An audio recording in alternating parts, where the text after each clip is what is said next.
Voltamos. Você tava com saudade, né? Tenho certeza que você tava com saudade do Gaut, mas nós estamos de volta, sabe por quê?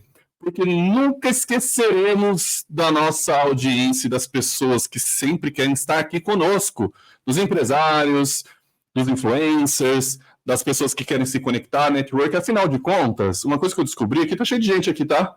Ó, a galera todinha que tá olhando aqui, é o seguinte: nós sabemos que sem audiência, sem conexão com outras pessoas, a gente não cresce. Então, você tem que tirar um tempinho para buscar conhecimento. Aliás, podcasts estão crescendo no Brasil, estão criando corpo e estrutura. Então, aqui é o melhor lugar para você aprender, porque aqui não tem filtro, é ao vivo. Então, as coisas acontecem. E hoje, a conversa ela vai ser um pouco diferente. A conversa vai ser com um cara que veio lá dos Estados Unidos, tá? Para ensinar você, empresário, a investir no território estrangeiro, especificamente nos Estados Unidos, no ramo imobiliário. Mas ele não é só isso, não. Ele tem outros conhecimentos. Ele tem as suas opiniões. O que um cara que tem tanto conhecimento, tanta habilidade, saiu aqui do Brasil, não sei se ele começou já rico, vamos descobrir, ou se ele construiu riqueza, foi para outro país, aprendeu tanta coisa, o que ele pode ensinar para a gente? Pois é, eu convido a vocês agora o grande Li. Seja bem-vindo, meu amigo. Obrigado, Lio.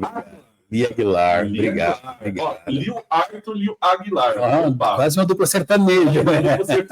Legal. Tudo bem com você? Tudo bem, graças a Deus. Seja muito bem-vindo. Muito obrigado. Você chegou em dezembro, pelo que eu tô sabendo. Cheguei em dezembro, né? Isso. Sites fofocas estão falando que ele chegou em dezembro, tá? Estava lá em Rondônia com a família. Rondônia, pera um pouquinho. Vamos localizar Rondônia. Pega o Maps aí. É um pouquinho no norte do Brasil. Um pouquinho no norte.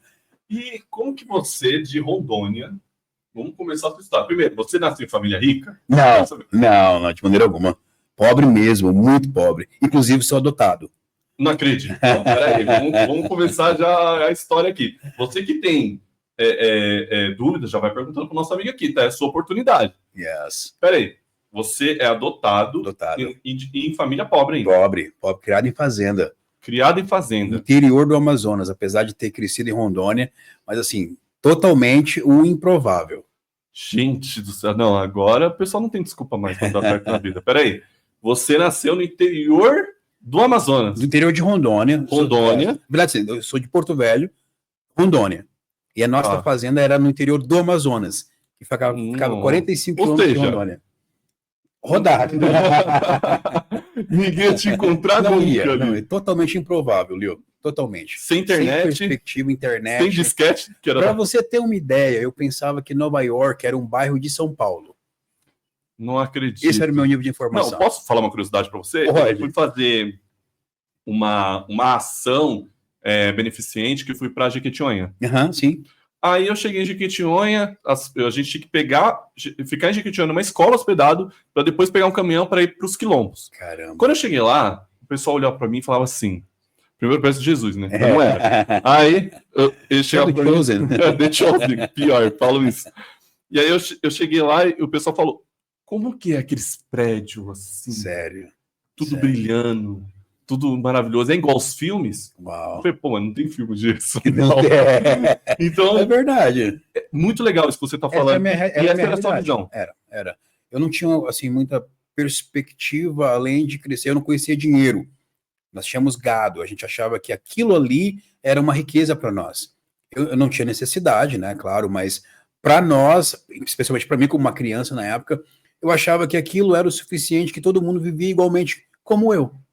Depois que a gente veio para a cidade, com toda a família, foi que eu aprendi que existia uma grande diferença, e aí foi um grande choque cultural, ainda lá na infância. Caramba, tá, mas por que você saiu de lá? Porque você veio para São Paulo, no caso? Não, fui para Porto Velho mesmo, fui para Rondônia. Porto Velho, mas Porto Velho é uma cidade ok, assim? Não. Porto Velho hoje é uma cidade, é uma capital, tá. A capital do estado de Rondônia. É um estado riquíssimo hoje, do agro, mas é um estado muito maltratado pelos gestores. Mas isso, 40 anos atrás, ainda era muito pior. Era muito pior. Antigamente, para sair de São Paulo até Porto Velho, eram 4 dias e meio. Ô, louco. Era muito difícil. Sem contar anos antes de mim, que eram semanas de estrada, né? Mas a gente saiu porque a minha mãe biológica, ela é da polícia, meu pai era capitão da marinha, e eles já estavam na cidade. Eu fui adotado pela minha avó, mãe da minha mãe, porque ela realmente não queria ser mãe de uma segunda criança. Entendi. E eu cresci com ela lá, mas assim, foi uma super mãe maravilhosa que... Vó hoje em dia é até uma super mãe, né? Exatamente. A minha foi de uma criação um pouco mais rústica, né? Falando aí de 1980, era muito diferente. A gente vem para a cidade e tem esse impacto. Minha mãe vira lavadeira e eu, o guri que vai para a escola, sem muita informação, não consegui acompanhar a escola nos anos primários. Foi bem difícil o começo mesmo, até eu poder ter esse entendimento de que não era o mesmo estilo de vida. Mas também não tinha perspectiva para o futuro, absolutamente nenhum. Eu nem sabia o que era o futuro. Caramba, tá. Então você veio, aí você começou a entender que existia um mundo fora daquela fazenda. Fora daquela fazenda, exatamente. Começou a estudar, conhecimento, aí livros de história, aí começou a entender as coisas. Quando que você teve a sua primeira ambição? Legal, boa pergunta. Eu me tornei músico, minha avó foi para a igreja e eu fui com ela. E muito jovem... Congregação cristã? Não, Assembleia de Deus. Assembleia de Deus? Porque parece que todo mundo da congregação é músico, né? É verdade. A Assembleia não é muito diferente. Mas a Assembleia antiga... A missão. Ela é bem... rígida, né? Rígida e músicos mesmo, né? Músicos. Então eu comecei a tocar bateria, que era ainda um instrumento muito, assim, demonizado, literalmente, sabe? Cara que era baterista e durante um período de tempo como você, eu tive cabelo comprido, como te falei. Então não era muito bem visto mesmo e já era baterista, andava todo de preto. Essa era a minha percepção de evolução. Me tornei músico e a música foi me dando oportunidade de conhecer lugares fora da minha bolha, que era aquela da minha família, da vida de escassez, eu não tinha muita perspectiva mesmo. E a música proporcionou esse avanço, mesmo que momentâneo, mas um avanço para aquilo comparado ao que eu era antes. Então a música foi quem realmente começou a abrir a minha mente para novas oportunidades. Você era rebelde? Era. Então, por que eu estou perguntando isso? Existe um estudo que bateristas normalmente são pessoas rebeldes com muita energia dentro de si e na bateria, na loucura, eles extravasam. Literalmente. Então, minha mãe queria que eu fosse pianista, mas além de não ter condição de pagar, seria um sonho não alcançável, de qualquer maneira. Para mim, o lugar que ninguém queria era a bateria, porque eu precisava realmente ter essa ousadia para se tornar principalmente no ambiente que eu estava. Então, como já tinha muita coisa retida dentro de mim que eu precisava externar, a bateria foi a minha primeira terapia. Poxa, realmente. Então, assim, vamos lá. Eu tô vendo a sua trajetória, tá? Lindo tempo, sem problema. Então, você saiu da fazenda e foi na música que você começou, eu acho que, a desenvolver habilidades que você ainda não tinha desenvolvido. De maneira alguma. Descoberto. De maneira alguma. Não tive escola de música porque não tinha condições. Tudo que eu aprendi foi de ouvido, pela prática da música mesmo. Eu dizia que era baterista sem ter visto uma de perto. Eu simplesmente tomei posse daquilo que eu queria ser. E um detalhe, Lio, na minha vida inteira, independente da condição de onde eu vim, eu sempre fiz o que eu gostei e aquilo que eu queria fazer, porque eu não me tornei aquilo que eu não quis ser. Depois, na vida adulta, eu tive condições pelo financeiro de me tornar médico, advogado, eu não quis ser isso. Eu permaneci vivendo justamente aquilo que era como ideal, o melhor para mim. Cara, você falou uma mensagem agora que quem for ligeiro e quem estiver passando por esse momento vai ser impactado. Por quê? Eu fiz aquilo que eu queria fazer. Yes. E hoje, eu tive essa conversa esses dias, tá? Sério? Com algumas pessoas que se submetem a uma vida que não querem ter. Principalmente para realizar as satisfações dos pais. Pensa comigo, você gostaria de ser arquiteto, mas o seu pai acredita que você tem um perfil para ser engenheiro, ou médico, ou advogado.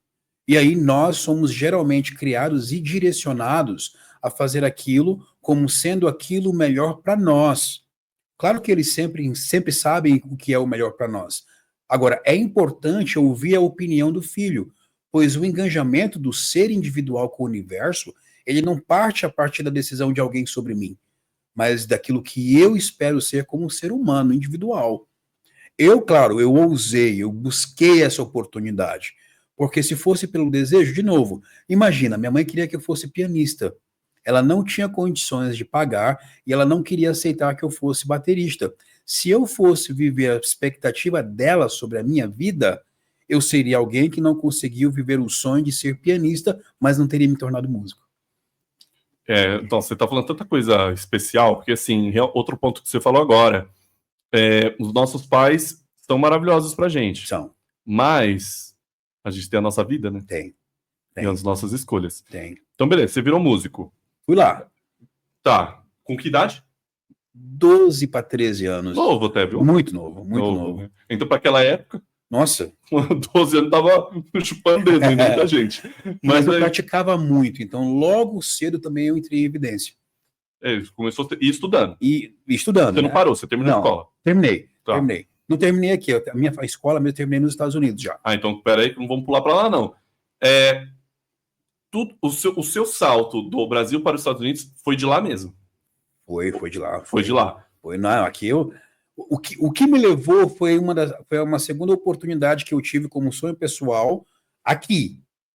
Mas não foi aqui que eu conquistei uma expansão naquilo que eu fazia. Tá, que não foi a música. Então vamos começar lá no início. Como que começou a surgir essa história dos Estados Unidos para você? Então, aí eu vou ter que já passar alguns anos da música. Porque a música tem mais história na música? Ela vai até ali os 17, 18 anos. Mas ela evolui dessa forma, ali na igreja. Na igreja. Teve um momento também, pelo fato de ser rebelde, que eu comecei a tocar, eu dizia assim no passado, no mundo, né? Então eu tocava em barzinho, profissionalmente, que a igreja não me pagava. Que tipo de música? Eu, na época, era muito crítico a esse tipo de música, mas depois, com a mente mais voltada para o mercado, eu não gostava de pagode. Mas o pagode, o axé, naquela época, era o que mais dava dinheiro.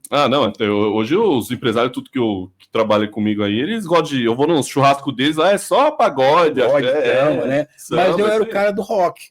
Eu cresci ali ouvindo, assistindo MTV, gravando tapes do MTV. Eu lembro do MTV. Com Guns, com Aerosmith, com aquela galera do rock das antigas. Eu gosto também. Eu passava a tarde inteira vendo MTV, mano. Por isso você tava com cabelão? Era. Né? Você gosta. E aí eu vivi o meu sonho da música, mas por causa dessa oportunidade, eu comecei já a mexer, juntamente da música, eu aprendi a mexer com sistema de som, muito básico, e um dia eu recebi um convite para ser DJ, de novo, só porque eu sabia mexer um pouco com o sistema de som, em um clube de rodeio, lá na minha cidade. Caramba! Eu falei, poxa, mas eu nunca fiz isso. O cara falou, não, é facinho, o cara vai falar, você corta a música, na hora que ele parar de falar, você aumenta o volume. Eu falei, pô, beleza. Fui lá. De novo, não sabia o que acontecia em um rodeio, tá? Nunca tinha ido em um. Já mostra uma outra característica, habilidade sua de arriscar, de se permitir. Se permitir. Fui. Cheguei lá, não conhecia ninguém, não sabia o que era, nunca tinha ouvido falar. Tô lá como DJ. E tava dando muito certo. Fiz isso por 3 semanas. De repente, na 4ª semana, faltaram os cowboys. Tinha uma quantidade muito pequena para fazer um bolão. Eu falei, cara, eu tenho coragem para isso. Fui lá no cara que tinha me contratado e falei, irmão, como é que faz isso daí? Não, você tem que colocar um esporo no pé, ter coragem, dar uma mão que eles vão passar uma corda e mandar abrir a porteira. Falei, tá, e se eu morrer? Falou, não, pode acontecer. Mas aqui os touros são menos agressivos e tal. Eu vou tentar. E do nada, absolutamente do nada, eu saio da caixa de DJ e estou em cima de um touro agora. Nunca tinha tido essa experiência passado perto. Saiu de trás da porteira para cima do touro. Do touro. Sento, todo mundo fala, DJ, o que você está fazendo? Eu não sei, eu vou ver o que está acontecendo aqui. As esporas trocadas, tudo errado, o pessoal tentando me ajudar. Foram 3 segundos, assim, segurei bem ainda, sabe?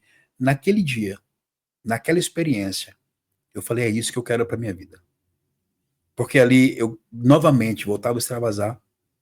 Era a minha luta diária contra ninguém, mas um touro, que dependeria apenas de mim, se ele me ajudasse a alcançar um outro nível de vida. Pronto. Foi aí que eu comecei. Então eu fui profissional do rodeio por 14 anos, montando profissionalmente. Nossa! A resposta mais inesperada, galera. Não acredito nisso. Montei touro profissionalmente por muitos anos. Não tive sucesso ou reconhecimento aqui, apesar de ter trabalhado muito, né? Havia vários rodeios, inclusive São Paulo, o norte, quase todos os estados, mas o rodeio naquela época era muito criticado, assim, e também tinham partes do rodeio que realmente não eram boas, não era profissionalizado. E aí, em nenhum desses rodeios, eu tive a oportunidade de ir para os Estados Unidos. Me convidaram. Poxa, mas né, não tem muito a ver. E em um rodeio que eu estava aqui, foi onde eles me encontraram, eu conheci a minha ex-esposa, que é americana. E a gente, naquele rolê do rodeio que a gente estava todo mundo ali, ela é evangélica, ela era missionária de um grupo de cowboys do Paraná, e eu gostei da prima dela, que montava no mesmo rodeio que eu estava montando. Voltei para Rondônia depois desse rodeio, tô lá, recebi a proposta de ir para os Estados Unidos para montar por uma escola agrícola. Tive essa experiência que não valeu naquela época de muita coisa, porque eu não sabia o que eu estava fazendo, nem o que estaria acontecendo. Chego lá, sofro um impacto cultural. Não tinha língua, não tinha suporte, só era um cowboy do Brasil que estava lá. Volto. Não consegui concluir meu ano letivo. Volto. Quando eu chego aqui, que no choque cultural da volta, falei, mano, o que é isso daqui? Aqui não tem isso, aqui não tem aquilo, olha o asfalto como que é. Eu comecei a ver que eu havia deixado para trás uma grande oportunidade e decidi me capitalizar antes de tomar a decisão de voltar para lá. Comecei né, no rodeio mais ainda, me dedicar mais. Aí eu fui montar cavalo, fui domar cavalo e naquele momento, em uma loja country, eu reencontro a minha ex-esposa. Aí o dono da loja falou, Lee, olha, Cris, esse aqui é o Lee, já conhece os Estados Unidos, esse aqui é a Cris, que é americana. Ela falou, mas eu conheci você. Eu falei, eu acho que eu te conheço também, você é prima da Liz? Ah, você é que queria ficar com a minha prima, né? Não fiquei, prazer, sou Lee. Tudo em português. Tudo em português, ela foi criada no Brasil. Os pais dela foram missionários 30 anos aqui no Brasil, traduzindo a Bíblia do inglês, português, do português para uns quatro dialetos indígenas no norte do Amazonas. Nossa, legal. Mas nós nos conhecemos no rodeio, né? E falei, poxa, o Silvio falou assim, o dono da loja, ela tem um rancho e tem um sonho de abrir uma escola de ecoterapia. Eu falei, poxa, legal, eu não tenho um rancho, mas eu tenho dinheiro. Bora fechar? Ele falou, bora. Começamos a desenvolver, cresceu essa amizade, depois nos casamos, moramos aqui, tivemos o rancho dela, eu permaneci montando em Touro, e 2 anos depois eu falei, e aí? Ela falou, bora embora? Vamos. Nós fomos para os Estados Unidos. E aí foram 20 anos, porque eu chego nos Estados Unidos, nosso casamento não anda muito bem no momento de adaptação, eu vou morar em Oklahoma, 4 horas distante dela, e ela estava muito confortável, que estava perto dos pais, que já estavam aposentados, e eu fui vivendo os meus dilemas individuais, não tinha inglês, né? Então eu fui morar em um rancho, que coincidentemente o dono do rancho era tio dela, e ele falou, olha, da maneira dele, eu vou te ajudar, mas eu preciso que você aprenda inglês. Eu falei, cara, o que é isso? Ou seja, eu vou te ajudar, mas eu preciso que você tenha um básico. Mas exato, literalmente. Mas eu vou congelar essa história, que tem alguns pontos que você tá pulando. É porque como a sua vida, ela já aconteceu tanto na sua... Muito. Pra você é natural, né? Mas tem coisa aqui que eu preciso perguntar. Não, pode perguntar. Primeiro, você ganhava bem? Quando você foi pro montar, você ganhava bem? Não, eu ganhava para me sustentar. Tá. E aí você teve esse convite para lá? Para lá. E aí você retornou por causa do choque cultural. Sim. Não tinha língua, nada. Nada. Chegou aqui, pior ainda, né? Aí, foi mais ou menos isso, pior ainda. Não, mas literalmente. Se lá tava de fita, que piorou. Aí ele voltou para lá. Volto para lá. Volto casado. Você volta casado, porque você voltou para cá, reencontrou ela e tal. Mas aí você falou uma coisinha para ela. Eu tenho dinheiro e você tem o sonho aí, a terra. Mas então você estava guardando um dinheiro? Sempre guardei dinheiro, porque eu venho de uma mentalidade, de novo, lembra que eu disse que não sabia o que era dinheiro? Quando eu comecei a entender o valor que dinheiro tinha, eu entendi que eu sempre iria precisar dele como fluxo de reserva. Então eu não tinha dinheiro para sair gastando, comprando carro novo. Meu primeiro carro eu paguei R$100, que não era bem um carro, era um Fusca, muitos anos atrás. R$100? Não R$100. Comprei lá em Rondônia, eu consegui fazer isso. Não acredito, eu vou para Rondônia comprar carro. Não fazem muitos anos, né? Reformei esse carro e eu tinha, na época, acho que eu tinha uns 15 anos, 15 para 16 anos. Então, assim, eu sempre, de novo, e isso foi algo que eu ensinei para o meu filho mais velho, o Colton. Colton guarda dinheiro desde quando ele tinha 2 anos e meio, quando a gente começou a desfraudar ele. O Colton queria um DVD do Thomas. E eu falei, tudo bem, mas você tem que comprar com o seu próprio dinheiro. A cada vez que você for ao banheiro, eu vou te dar uma moeda de 25 centavos. Com a soma dessa quantidade de moedas, você vai comprar o seu primeiro DVD do Thomas. Então, todo segundo ele ia ao banheiro e fazia questão de a gente ver que ele havia ido.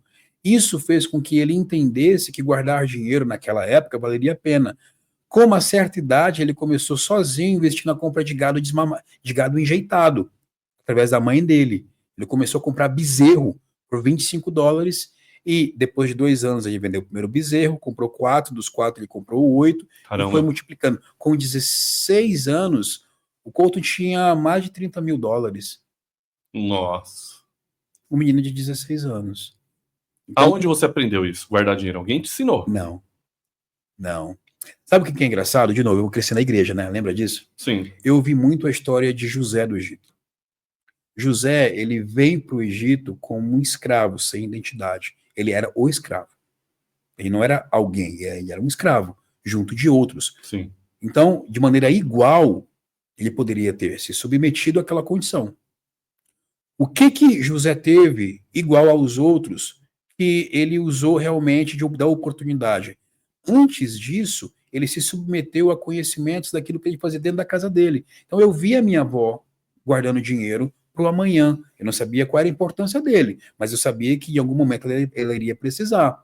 Então, aquilo que eu aprendi olhando, porque ela também não teve educação financeira, foi na prática, eu, como cresci na igreja, pensei, mas espera aí, há algo diferente na questão de um cara que era para não dar certo como escravo, como alguém, mas só era escravo, que se eu fizer igual a ele, vai dar certo.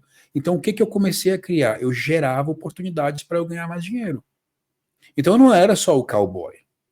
Entendi. Como montar em touro, às vezes eu não tinha dinheiro, mas eu tinha dinheiro porque eu tinha domado 10 cavalos daquela semana. Entendi. Eu tinha dado um curso de alguma coisa que eu já fazia relacionado O tempo todo você estava... Sempre. O pouco que eu aprendi, eu me importava em multiplicar. Eu não aprendi coisas que não pudessem, de alguma maneira, ser ensináveis. Fora, sei lá, um hobby. Eu gosto de jiu-jitsu, eu gosto de aeronave, eu piloto, mas eu não tenho expertise para ensinar, de maneira alguma. Mas eu consigo dar aula teórica. Entendi. Então, se precisar, hoje, eu posso dar aula teórica de voo. Poderia dizer que você também é um autodidata. Eu sou um autodidata. Então, eu também sou. Então, assim, você tem a habilidade e a sede de aprender o tempo todo. Yes. Eu vou entrar numa problemática e depois a gente já continua essa história. Tá. A sua história se passa num tempo diferente de hoje. Uhum. E a sua história se passa com um single. Sim. Né? Hoje, muitas pessoas estão já casadas, já estão envolvidas ali, já estão no embaraço. Sim. E aí, é o seguinte, o que você enxerga, na sua visão, para uma pessoa que já tem tantos compromissos, já tem tantos boletos, e qual que seria vamos falar do básico, não estou falando do cara que hoje é o seu público, mas assim, sim, a pessoa simples que está assistindo. Qual o primeiro passo para ela sair do fundo desse oceano para conseguir atrair e visualizar esse futuro melhor? Boa. Recentemente eu participei de uma entrevista de uma mentoria que eu comprei. Um cara muito famoso. E na entrevista com ele, ele falou assim, Li, diferente de muitos outros mentores, o meu material é gratuito. Ele está na internet. Por que você quer fazer parte do meu ecossistema? A minha resposta para ele foi, porque eu tenho perguntas que você ainda não respondeu. Ele falou, uau. Então, daquilo que é grátis, eu vou me aprofundar até eu chegar no momento que eu precise pagar.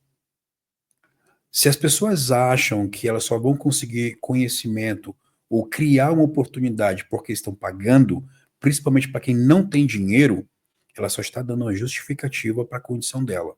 E com todo respeito, ela está vivendo aquilo que ela merece. Porque nós somos geradores de oportunidades o tempo inteiro. Eu não sei fazer bolo, mas se eu descer ali e tiver um YouTube para eu olhar, amanhã eu vou ter pelo menos um bolo para vender. E eu vou vender.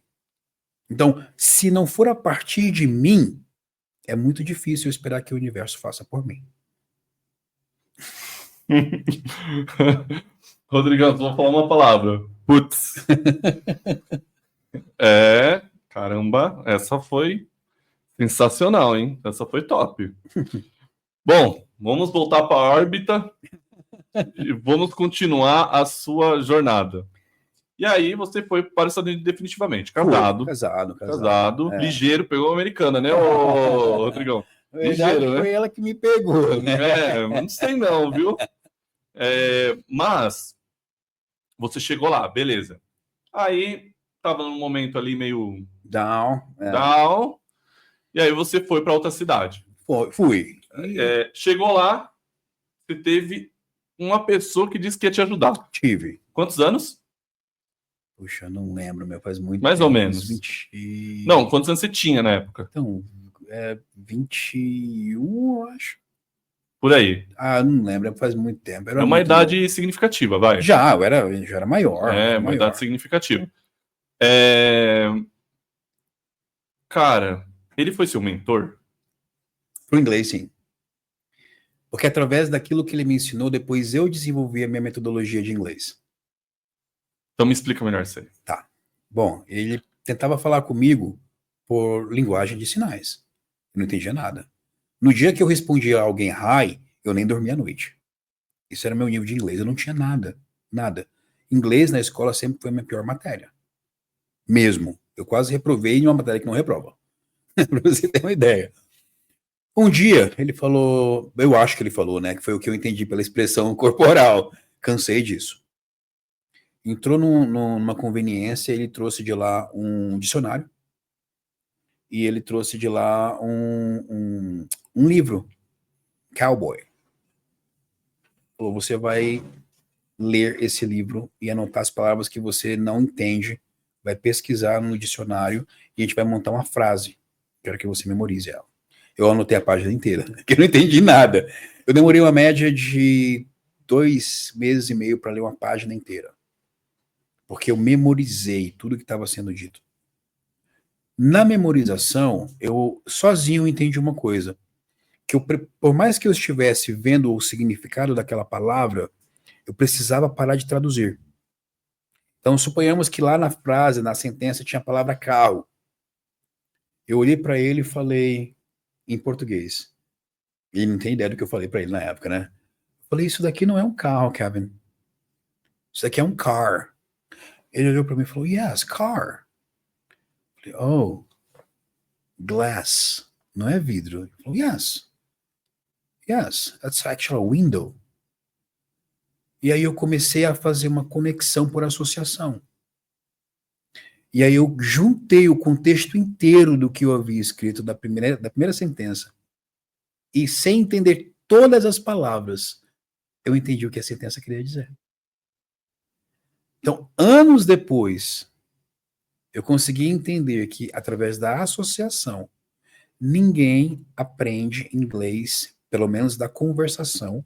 Você aprende palavras apenas com a absorção de substantivo. Não adianta. Como é que eu vou falar com você? Que frase que eu vou dizer se eu disser copo, mesa e TV? Né?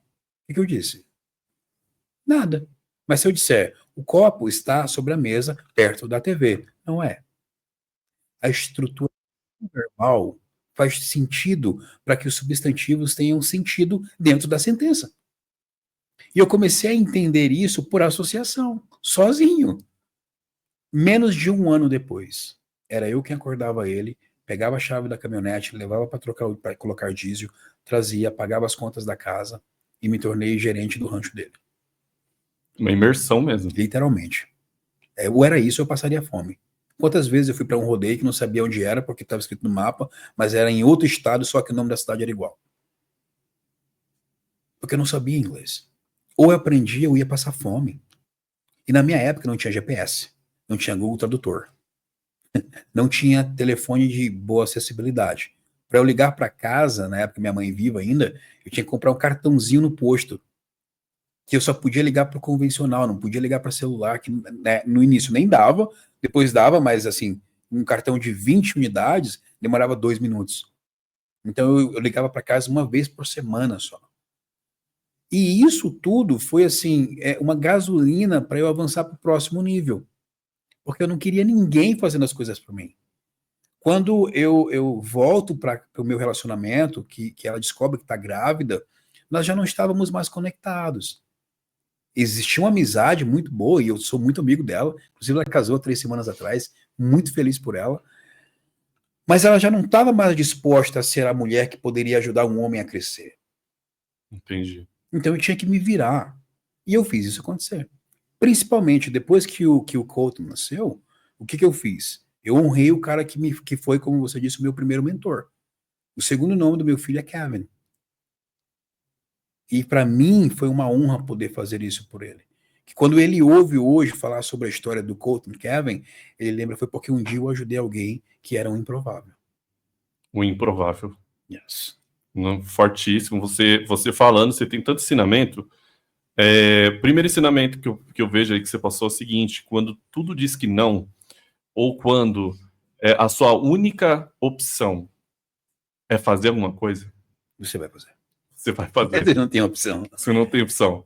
E o segundo, eu acho que mais forte, é o momento em que você tem que fazer uma escolha entre uma vida comum Uhum. e o mundo, Yes. né? Fortíssimo isso, tá? Eu nunca tive experiência de Nárnia, Leo. Meu mundo sempre foi real. Eu nunca tive essa experiência de viver um sonho idealizável. O meu era idealizado. Ele tinha que acontecer. Eu nunca tive um plano B. Eu não lembro do dia que eu tive uma segunda alternativa. Era aquela alternativa daquele momento, a única opção que eu tinha é que ela desse certo. E fora uma ou duas opções que eu fiz acontecer, que deram errado, não foi por causa de mim. Foi porque tinham outras pessoas envolvidas no processo. Porque eu sempre fui alguém que entregava. Hoje eu tenho uma base maior para me colocar a fazer isso. Tenho minha família. Não é mais sobre o Lee. Uhum. É sobre os Aguilars. E isso vai acontecer, não é uma opção. Porque eu sempre falo para os meus sócios, eu tenho 3. A cada sociedade que eu começo um novo casamento. Porque hoje eu não sou responsável só pela minha mesa. Eu sou responsável por 4 mesas. Sim. Então, para que os meus sócios, para que eu dê certo, eu tenho que fazer com que eles também deem certo. Então, eu não tenho um plano B. Porque eu preciso que os meus sócios tenham sucesso. Juntamente comigo. Bom, você que tá assistindo aí, se não tá aprendendo, vai se benzer que o negócio tá feio. Ó, vamos lá. Aprendeu inglês. Opa, passamos essa fase que já foi intensa, hein? Foi. Mas eu sinto que ainda tinha muita coisa para acontecer para você. Tinha muita coisa. Qual foi o próximo passo? Ser tradutor. Eu não tinha propriedade para falar inglês porque eu estava dentro da minha bolha. Falei, poxa, pelo amor de Deus, aqui qual que é o meu diferencial? Eu morava numa região de cowboys. Eu tenho que ter um diferencial. Muito cowboy chegando pro rodeio, pessoas muito melhores do que eu nisso. Falei, preciso ficar perto dessas pessoas. O que eu posso oferecer? Opa, eu falo um pouco de inglês. Me taquei no meio dos cowboys mais famosos. E o que eu me tornei para eles? O tradutor. A referência ali para. Tem um Lee. Chama o Lee, ele vai no banco. Chama o Lee, ele vai te ajudar a comprar um carro. Chama o Lee para ir para esse rodeio, só paga a inscrição dele. Ele dirige e traduz. E eu não falava inglês direito. Mas eu falava o suficiente para resolver problemas. E eu me tornei essa referência. Comecei a ajudar pessoas que haviam acabado de chegar. E para mim isso foi a melhor escola. Para o inglês foi a melhor escola. Depois, lá na frente, eu fui qualificando. Mas naquele momento, tudo que eu podia fazer para ficar exposto e eu entender, tanto em português quanto em inglês, e desenvolver esse drive mental, onde eu estou ouvindo em português e eu viro para cá sem a necessidade de uma pausa, eu conseguir falar o que foi dito, era o meu objetivo. De sentar e ouvir um Guns e saber o que o cara estava falando, era meu objetivo. É um nível altíssimo, né? Entendeu? E eu falei, não, eu vou fazer isso acontecer, eu sei que é questão de tempo. E como eu estava no Texas, eu era muito exposto ao espanhol, então eu zerei a possibilidade de depender do espanhol. E eu fui lá para ser o tradutor do inglês. Tanto que quando eu falava, não, tem que falar espanhol, eu falava, não falo. Não falo. Mesmo com toda a proximidade, eu Sim. ignorava. Alguns anos depois, eu tive a oportunidade, depois de entender que o meu inglês estava ok, eu recebi uma proposta de montar em touros no México. Daí, há 3 meses, daí sim eu me permiti. Aí foi quando eu aprendi espanhol. Você já tinha garantido O ali inglês. que você estava ok. Yes. Já tinha raiz, já tinha crescido a árvore, já tinha Já. feito tudo. Já. Eu não precisava de ninguém para resolver meus problemas. E aí eu fui para o espanhol e também depois aprendi espanhol. O que hoje, graças a Deus, aonde eu moro, me favorece muito a questão da língua. Né? Sim. E aí, poxa, o rodeio em si já não estava sendo mais a minha maior fonte de renda, mas foi a minha entrada. Foi a sua entrada. E eu, Isso é importante você estar falando, porque assim, até eu acho que todo mundo está assistindo já começou com alguma coisa e não continuou com ela. sim, Tudo na vida existe um caminho, um percurso. sim. Hoje eu tenho certeza que você usa tudo que você aprendeu desde criança. Sim. Né?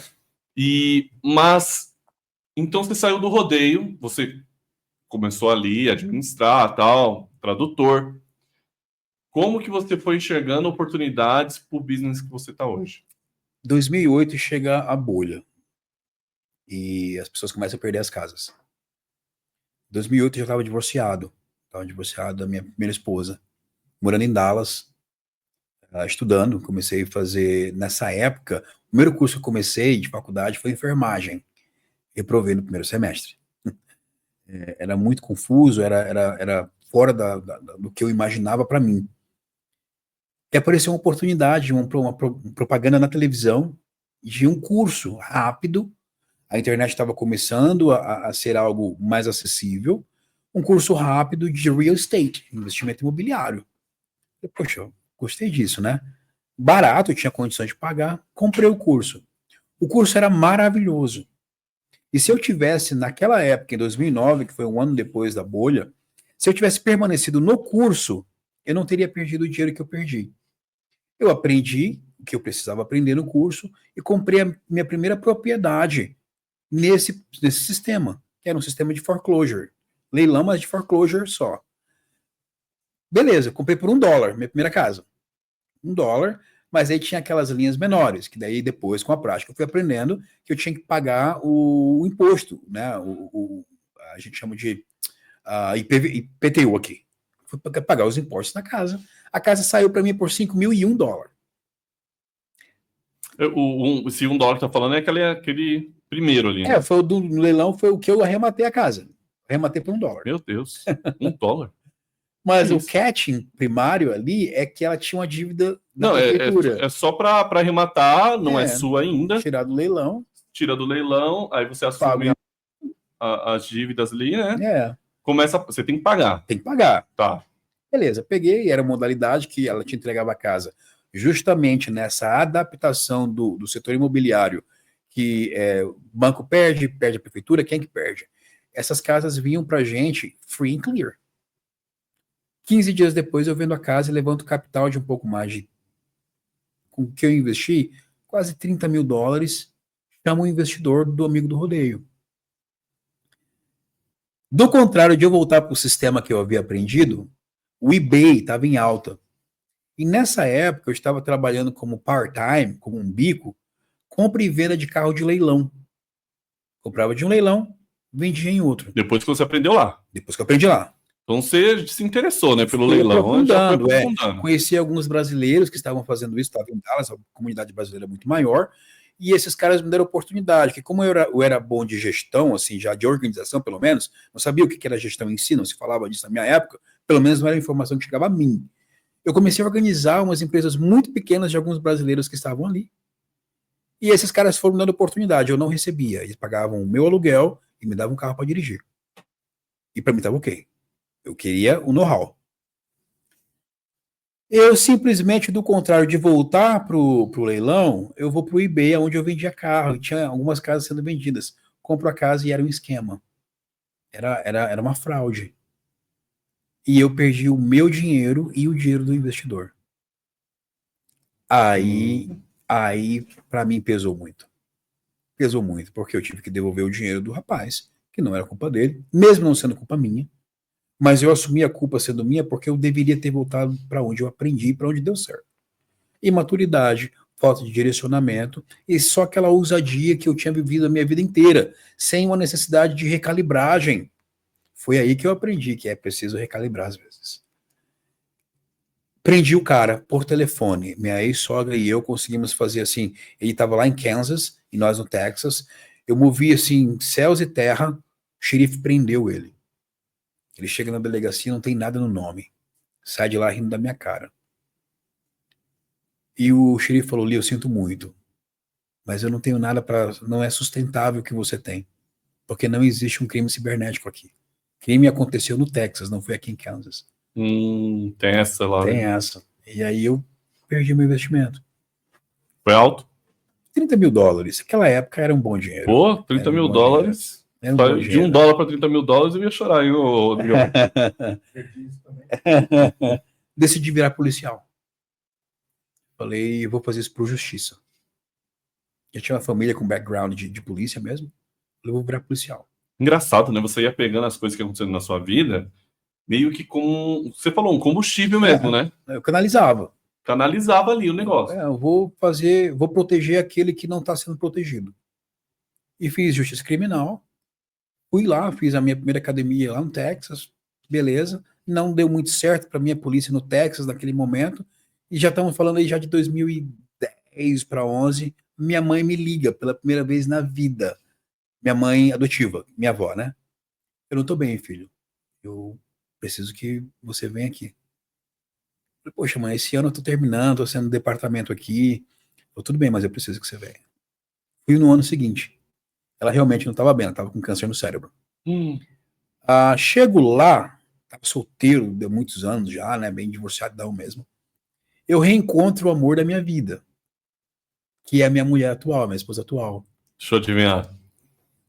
Prima. Não. Não é a prima? Não, pelo agora, um guri da igreja, da mesma igreja que eu ia. Você não me contou dela, você me contou que queria a prima, né? Não, meu, ela era aquela guria que era a mais tímida de todas da igreja, era uma menina bem conservadora, sabe, bem protegida pelos pais, e que simplesmente gostei dela. Falei para ela, logo que eu entrei na igreja, falei para ela que gostava dela, ela me odiou, porque ela não aceitava alguém gostar dela porque ela ainda era uma criança. Esse era o tipo de mentalidade que ela tinha. Tá. Reencontrei, deu certo, começou a conversar, depois eu descobri que eu também tinha sido a primeira pessoa de quem ela havia gostado lá na infância, né, na adolescência. E a gente começou a conversar, sempre cultivei saber dela. Olha que loucura, né? Sempre cultivei, principalmente depois de divorciado, a minha mãe era muito amiga da mãe dela. E sempre falei, e aí, a Joelma? Você falou com a dona Minelvina, que é a mãe dela. Falei, mas você não quer saber da dona Minelvina? Não, eu quero saber da Joelma. E depois, assim, de todos, foram 18 anos, cara. A gente casou. Nós noivamos e rapidamente casamos. Quantos anos ela tinha? Não, foi agora, já 2012. Grandona já. Já, ela é da minha idade. Não sei quanto que ela era mais nova que você também, não, né? ela é da minha idade, ela já tinha passado por um relacionamento anterior. Que não deu certo. 6 meses ela tava divorciada já, o cara era um maluco. Mas peraí, ela ganhou na loteria também, né, meu? Ela tá com você nos Estados Unidos? Tá. Caramba, hein? Mas se eu te falar que quem ganhou na loteria foi eu. Sabia que você ia falar isso. Você sabe por quê? Porque sem ela eu não conseguiria ter conquistado o que eu conquistei. Porque até agora você tinha conquistado tudo sozinho. Yes. Mas o grau de responsabilidade que é ter uma mulher como ela me obrigou a ser o homem que eu sou.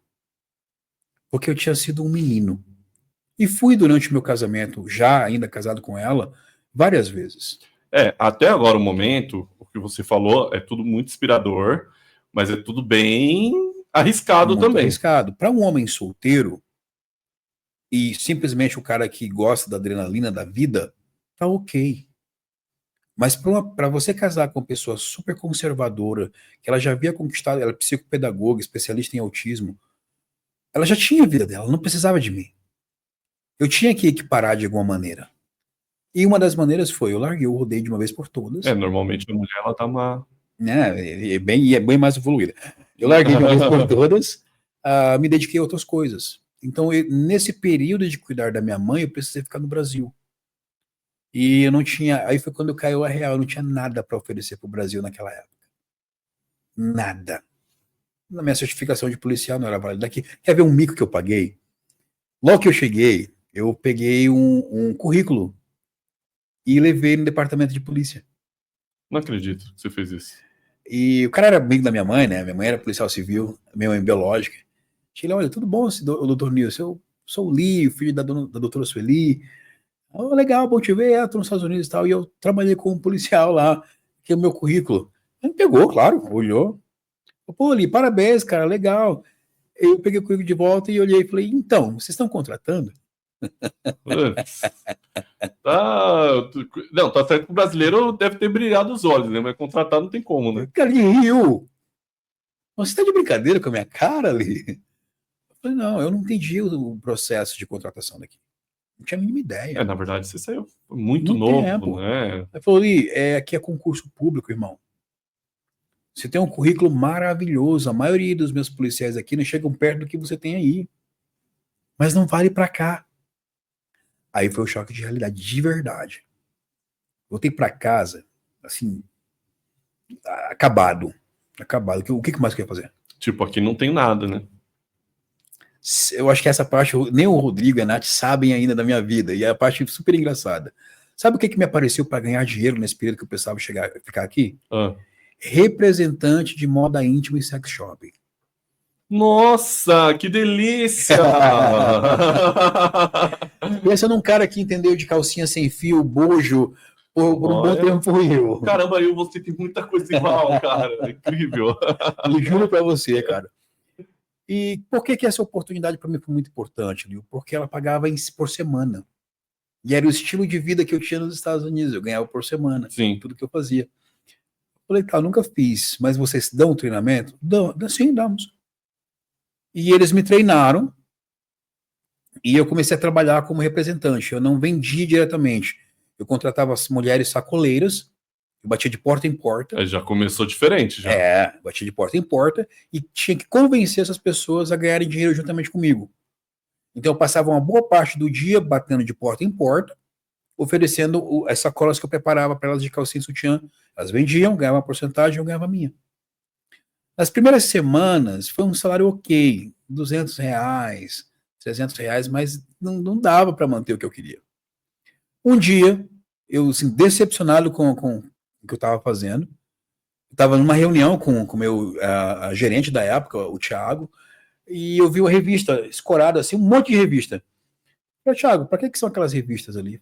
Cara, aquilo ali é o sex shopping, não cola, a galera daqui é muito conservadora ali. Você não dá certo, não, eu tô aí para jogar fora. Aí eu falei, paga mais? Paga ali. Ela paga mais, ela paga 22%. Falei, eu tenho um limite para eu pegar essas revistas? Ele falou, não, pode pegar, eu ia jogar fora. Falei, tá bom. Catei um monte daquelas revistas. Quem preparava os kits era eu mesmo.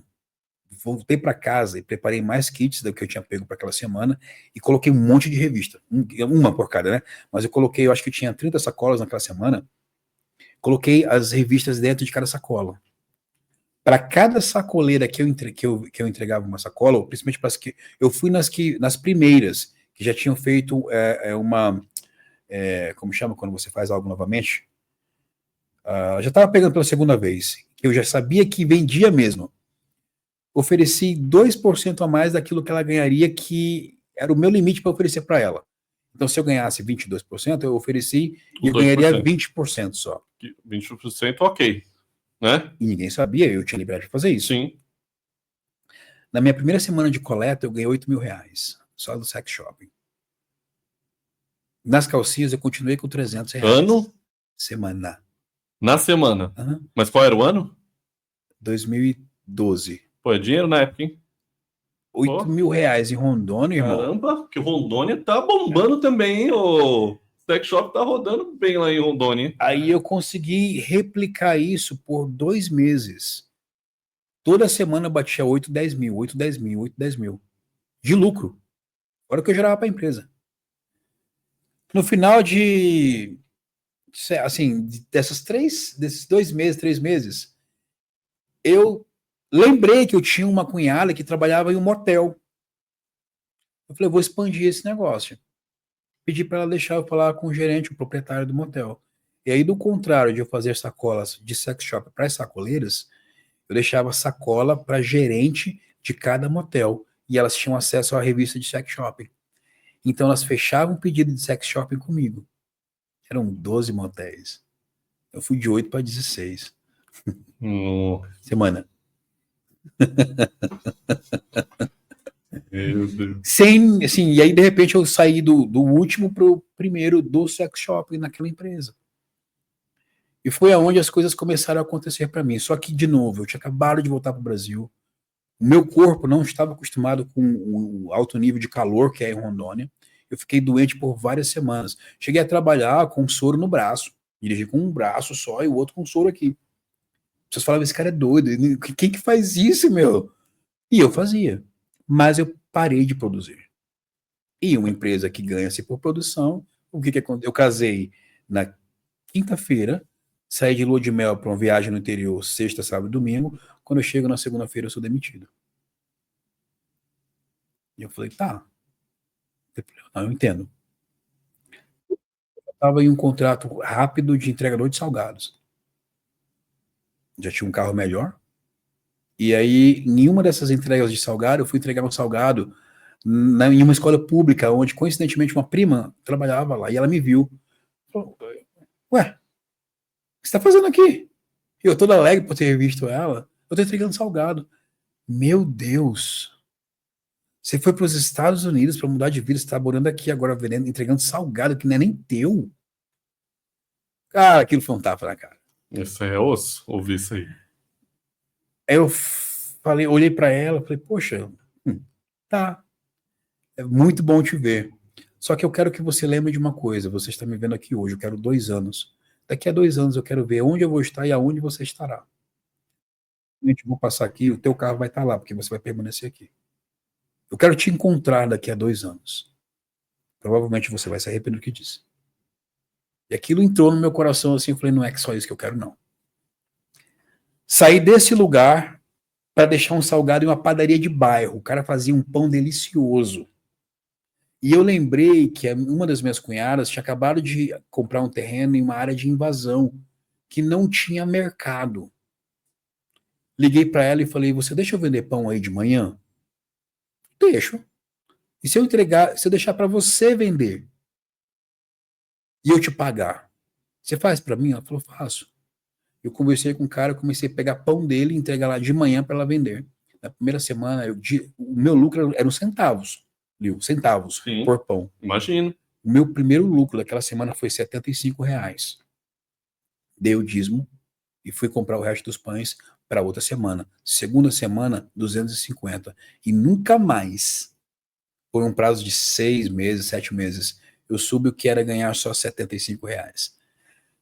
Eu sei que eu trabalhei fazendo isso de pão, e aí lá dentro mesmo eu já criei um mercadinho na varanda da casa dela, que agora já não era mais o pão só de manhã. Eu levei refrigerante, eu levei pipoca, balinha, arroz, óleo, feijão. Nós chegamos a arrecadar por semana mais de R$ 3.000 de lucro. Nossa.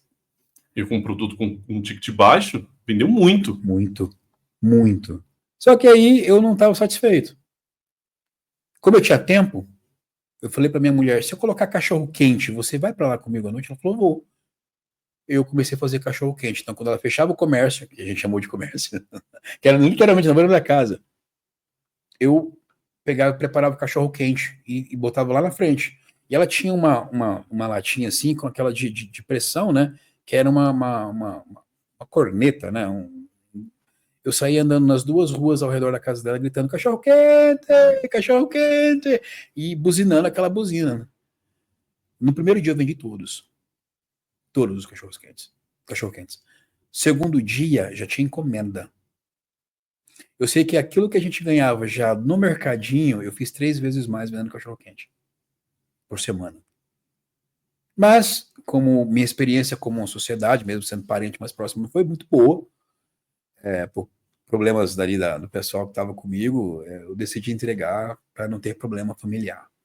Mas não tem problema. Eu não, se a questão é essa, eu prefiro perder hoje para ganhar amanhã. Nesse momento, eu estava sendo contratado pela primeira escola de inglês sem didática. mas eu falava inglês. Sim. Aí, irmão, eu fui pro sistema educacional, da aula de inglês, escola privada. Primeira escola que eu fui não me serviu muito, mas me deu resumê, me deu um currículo. E através desse currículo eu fui indicado para onde eu trabalhei por mais tempo, que é uma rede bem grande no Brasil. Foi tão engraçado que lá foi um insight assim de eu poder desenvolver e praticar o método que eu havia aprendido em inglês, que era por associação. E me trazia de volta, estar de volta nos Estados Unidos por causa do inglês. Você começou a aspirar novamente, né? Eu entrava 8 da manhã, saía 10 da noite. Quando a minha patroa, na época, descobriu que eu fazia isso, em 2013 já, ela falou, pelo amor de Deus, Lívio, você tem que parar. É ilegal você trabalhar 65 horas no Brasil. Você vai me obrigar a te pagar overtime. Eu falei, mas eu não estou te pedindo overtime. Li, não é assim. Lembra de uma carteira que eu tive que assinar para você? Aquilo ali é uma diretriz de regras. Você não pode trabalhar se eu não te pagar o teu overtime. Eu não lembro overtime em português. Hora extra. É. Eu falei, mas eu não quero. Eu não quero hora extra. É teu. Tanto faz. Você disse que eu tinha que colocar 100 alunos aqui em 3 meses. Esse é o meu objetivo. Li, não pode. E ela me proibiu de trabalhar hora extra. E claro que eu não obedeci. Em 2 meses eu bati 100 alunos, sendo o único professor contratado. E aí era o direito que eu teria de preparar uma segunda pessoa. E aí comecei a contratar e preparar professores. E fui desenvolvendo a minha própria metodologia ao longo do tempo que eu estava aprendendo a metodologia dessa escola. E fiquei famoso por ser o professor de inglês. Não estava satisfeito. Comecei a dar aula privada, uma aula particular. Quando todo mundo cobrava R$60, eu cobrava 120, 150 a hora. E o nome foi crescendo. Então, assim, eu construí alguma coisa aqui antes de a minha esposa falar, agora eu estou preparada para ir para os Estados Unidos. Quando a gente volta para os Estados Unidos, eu volto por uma proposta de ser policial em New Hampshire, que é um estado branco, dizendo-se assim. Eu não vejo cores, mas é assim que as pessoas falam. E eu falei, poxa, vou ser policial nesse lugar de verdade. Mas teve um processo. Então eu comecei a trabalhar em outras áreas, fui principalmente para a área da limpeza. Quantos anos você tinha? Cara, foi agora 2020... Não, 2017 isso. 2017. Cara, eu não lembro a idade que eu tinha, mas foi 2017. 2017. Sou péssimo com matemática. Eu nem me pergunto. Muito péssimo, tá? Hoje eu tô aprendendo, mas graças sempre com a calculadora. E minha mulher, e eu assim, eu fazia tudo para ela não estourar, porque ela nunca tinha saído do país, e o meu medo era dizer, não consigo me adaptar nos Estados Unidos. Então eu absorvi toda a carga minha e dela para que ela não se frustrasse. Imagino. Se frustrou ainda, claro. E foi essa frustração dela que foi a minha motivação de eu preparar equipes. E aí, quando eu montei, né, durante esse período, eu montei a minha primeira empresa de limpeza de casas, junto da minha esposa. Porque eu não queria que ela trabalhasse para ninguém mais. Eu tinha pego um trabalho de gerente de peças da Ford, da cidade onde eu morava, mas eu sobrava muita hora para eu trabalhar. E eu abri a minha primeira empresa, I Can, não da empresa. I can, you can, we can. Não era por causa desse bordão, mas todo mundo falava isso. E o engraçado, quando eu explicava, eu falava, não é por causa dele, mas não tem nada que eu não possa. Não, imagino. E aí a galera, poxa, mas sério? Legal o nome, enganjou. Junto do nome, eu tinha a foto de um labrador, de um Golden Retriever no meu cartão. Amo. E as pessoas amam muito pet nos Estados Unidos, até mais do que aqui. Então, o nome chamativo e a imagem de um pet ali... Pô, é muito familiar. Cara, muito familiar. Né? E eu e minha esposa trabalhando. Começamos a primeira empresa, daí. E aí a gente foi trabalhando, mas aconteceu uma coisa nesse meio tempo que não deveria ter acontecido. Antes de nós irmos, e realmente o motivo que ela não quis permanecer aqui, ela descobriu que não podia engravidar de forma natural. E pela decepção, a filha mais nova é a única que não tinha filhos, estava com muita vergonha. E era uma grande dor falar sobre isso. Professora de séries iniciais a vida inteira, especialista em autismo. Para ela foi muito frustrante, sabe? Frustrante mesmo. Ela falou, vamos embora. Essa foi a razão de a gente realmente ir. E com medo de ela se voltar de novo, eu fiz o que eu precisava fazer. 2 meses do meu primeiro contrato comercial, que, sem saber, ele se tornou meu primeiro sócio, ela descobriu que estava grávida. Claro que tem um contexto espiritual que aconteceu nessa época, que para mim foi um impacto muito grande, sabe? Sim. Foi um E milagre, né? não só foi um milagre, mas foi um posicionamento. Eu ajudava uma igreja local lá, e eu fui muito mal visto por querer ajudar muito, eles que sempre quiseram me limitar a fazer algumas coisas. Mas ela conhecia meu coração. Um dia eu desesperado, porque eu não queria mais filho, pela dor de ter acabado um casamento e deixado um filho para trás. Mas o fato de amar tanto a minha esposa me obrigou, de maneira muito positiva, a pensar na possibilidade. E ela sempre muito triste, dei um cachorro para ela, que foi tratado como filha a vida inteira, mas ela já estava naquela época, com 38 anos, eu acho, 37, já vendo o fim do tempo para ela ser mãe. Um dia, cara, eu estava ouvindo música nesse trabalho que eu tava, como gerente de peças, eu me ajoelhei na porta de um carro assim e falei, Deus, eu fui tão bom para muitas pessoas. Eu não tenho o direito de te pedir, mas eu te peço pela dor da minha mulher. Dá um filho pra gente. Quando eu levantei dessa oração, eu tive o desejo de ligar para ela e pedir para ela comprar um presente para uma criança. E eu comprei. E ela falou, mas para quê? Eu falei, só faz isso, não apela. Ela foi no mercado, comprou um presente para uma criança. E eu falei para ela poder ser o que quisesse. Poderia ter sido uma boneca. Ela trouxe um carrinho. Eu peguei aquele carrinho, ajoelhei na barriga dela, ajoelhei no chão, né? Pus a mão na barriga dela e falei, Deus, eu quero viver o prazer de ser pai natural com a minha esposa. Se eu estou aqui com algum propósito que não seja só ganhar dinheiro, eu quero frutificar para essa terra. E fiz oração. 2 meses depois ela estava grávida. Desenganada com laudo, que ela não poderia engravidar de forma natural. Meu Deus do céu. Só que não termina aí. Deixa eu te fazer uma pergunta. Quando Deus faz o milagre, ele faz o milagre com defeito? Nunca. Eu também acredito nisso. Ela estava grávida, não conseguia me ajudar, eu continuei trabalhando. Trabalhava com um contrato de part-time à noite, limpando cozinhas. É muito forçado. E aí a gente começou a pegar clientes de casas também. Então eu entrava às 7 da noite, saía 8 da manhã, 9 da noite, estava saindo para fazer a primeira casa, não mais com ela, como ajudante agora.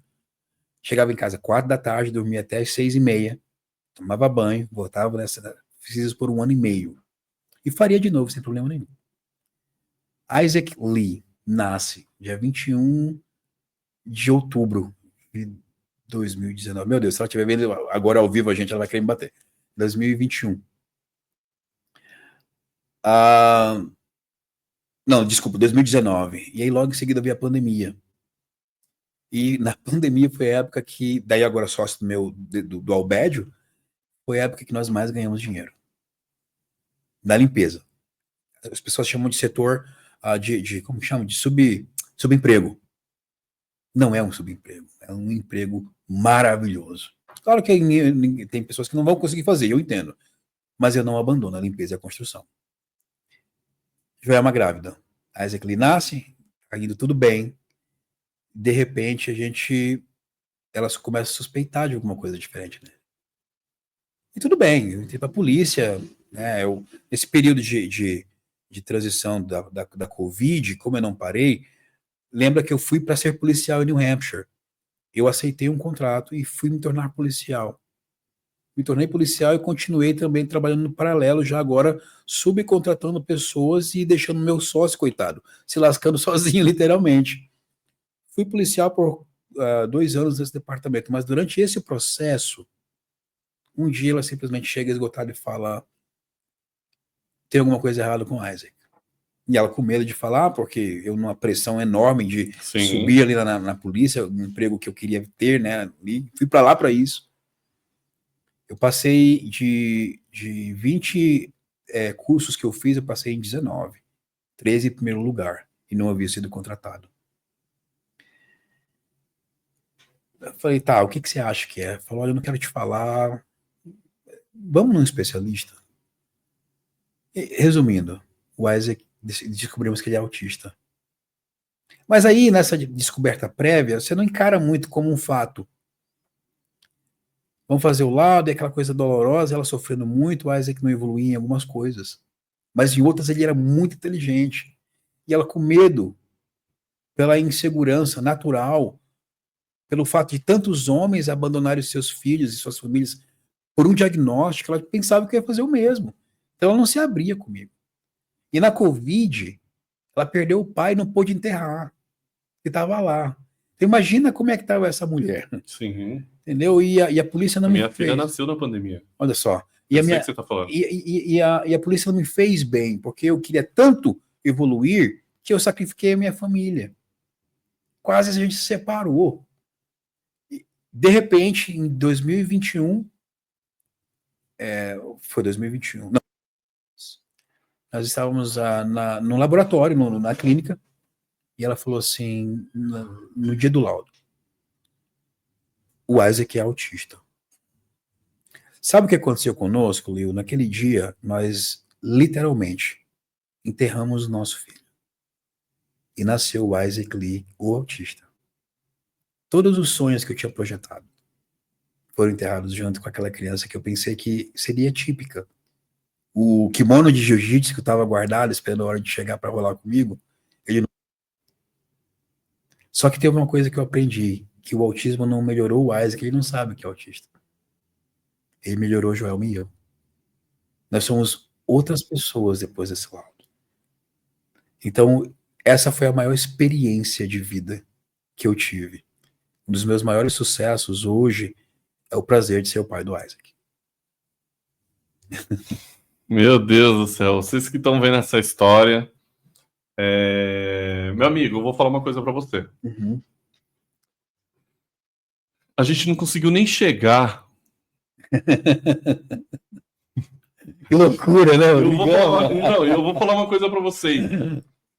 Isso nunca aconteceu aqui. Sério? Nunca aconteceu. Uau. Eu nem ia vir hoje. Hoje eu tinha um outro compromisso. E aí eu olhei pra minha esposa e falei, quer saber? Eu vou desmarcar esse compromisso. Uhum. E eu vou lá. Ela falou, você vai lá? Eu falei, por quê? Foi porque eu não sei, eu preciso conhecer esse cara. Uhum. E vim. E existe o Liu, personagem, Uhum. e existe o Liu real, Sim. né? E as coisas que você vai falando vai conectando muito com tudo aquilo que eu já vivi. E a gente nem conseguiu chegar na sua história hoje. Yes. Aquilo que você está proporcionando ao Brasil, e eu convido todo mundo que vai assistir que assista, Yes. né? Vou propor aqui online, ao vivo, ele aqui nos Estados Unidos, diretamente com você aqui. Não, maravilha. A gente vai fazer a parte 2. E eu prometo falar sobre o investimento imobiliário, tá bom? Sobre investimento imobiliário. E caso você também queira saber, eu tenho com certeza no perfil dele vai ter todas Muita as entrevistas informação. que ele vai participar. Mas eu tenho uma coisa para te falar. Preparado, pode falar. O seu maior propósito, o finally Uhum. ali, é espiritual. Legal. É espiritual. O seu propósito é espiritual no mundo. Eu recebo. E existe uma jornada para tudo isso, né? Sim. Mas eu posso dizer pelo que eu vi e senti aqui. Que legal. Então, assim, eu tenho certeza que você tem alguma coisa diferente para transmitir ao mundo. Uhum. E eu não estou falando de aquilo que você faz muito bem hoje, Uhum. Uhum. né? Mas na hora certa as coisas vão se encaixar. Pessoal, você precisa conhecer ele. Tá o Instagram lá, que é o Li Aguilar. Aguilar, né, o Isso. arroba dele. Conheçam. Fico muito feliz pela sua presença. Obrigado. E assim, não quero perder o contato. Será um prazer. Vamos continuar essa conversa. Sim. Que eu tenho certeza que assim, vai ser sensacional. Sim. Muito obrigado por tudo. Quer deixar o último recado para a galera que está assistindo? Olha só, pessoal, eu sei que você veio com muito anseio sobre aquilo que nós fazemos, mas para eu me tornar o que eu sou hoje, eu tive que viver a história de vida que eu acabei de contar. Você precisa, para ter aquilo que você não teve, você precisa fazer aquilo que você não fez. Eu espero que você realmente tenha enganjado com o que foi dito aqui e você vai dar certo. Você vai dar certo. Meu amigo, Muito obrigado. É uma satisfação. Obrigado, Lio. Obrigado. E você que está me assistindo, se inscreva no canal, deixa o seu like, o seu comentário. E ó, Gout voltou, hein? A gente se encontra aí de novo. Muito obrigado por tudo. Obrigado, diretor. Obrigado, plateia. Ó, plateia. Obrigado, pessoal. Até mais. Até a próxima.